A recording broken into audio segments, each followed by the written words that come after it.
Nanci Griffith died yesterday in Nashville at the age of 68. She was known for her crystalline voice and songs that told stories. Rita was 16 years of hazel eyes and chestnut hair. She made the Woolworth counter shine. This song, Love at the Five and Dime, provided a huge top 5 country hit for Kathy Mattea, who, of course, is one of the most celebrated names in country music and bluegrass. She's also, we're glad to say, a frequent guest host of the NPR music program Mountain Stage, produced by West Virginia Public Broadcasting. Kathy Mattea joins us. Thanks so much for being with us. Oh, it's my pleasure. Although I have to say, just hearing that come through the radio at me right now just caught me off guard a little bit. Me too. You released your version of Love at the Five and Dime in 1986. How did the song get to you? What reached into you about it? Why did you want to sing it? You know, that's such, I was thinking as it hit me, I had this old friend named Richard Dobson, who was a Texas songwriter, a little less known than Townes Van Zandt and all of the Steve Earle, more of the prominent Texas crowd. And I kind of ran with him in a circle of friends, and he kept saying to me, "You need to meet my friend Nanci Griffith. I'm calling you when she comes to town." And so one day I was hanging at Alan Reynolds' studio. I just started working with him, and someone was making a record that day, and the studio door was closed. And I said, "Who's working today?" He said, "Oh, Rooney's producing a record on Nanci Griffith." And I was like, "Oh my God, Nanci Griffith's in the building." And I waited till they had finished kind of, they were doing a playback, and I crashed the session, and they were recording Love at the Five and Dime. Ah, what a song, what a story. Oh, that's amazing. So you heard it, and what?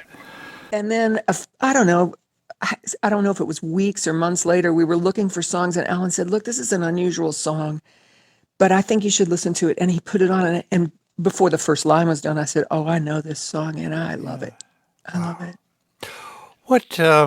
What do you take from Nanci Griffith? What did you learn from her? What did you absorb? What do we hold close now?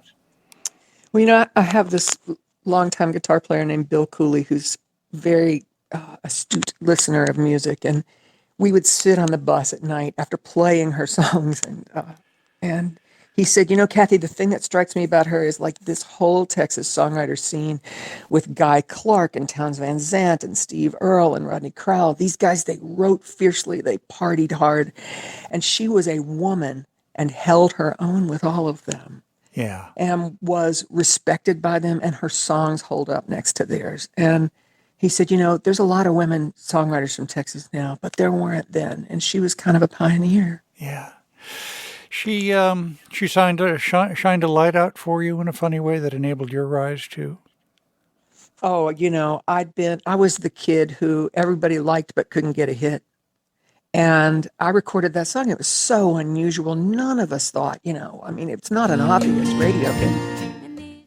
And, it just came out and floated up the charts like it had a balloon on it. And she got nominated for the album Last of the True Believers. Yeah. That had her recording on it. And we had a little drink in L.A., in the hotel we were both staying at before we left to go to each of our first Grammys.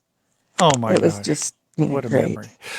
How do you think she's going to go down in the Hall of Fame of great singer-songwriters?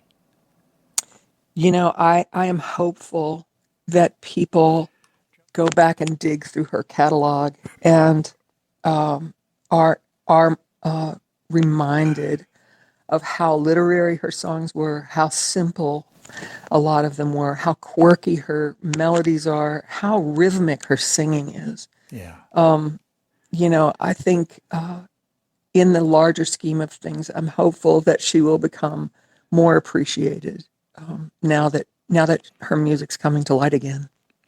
Kathy Mattea is speaking with us about her friend, in many ways her inspiration, Nanci Griffith. Thank you so much for being with us. Thank you, Scott.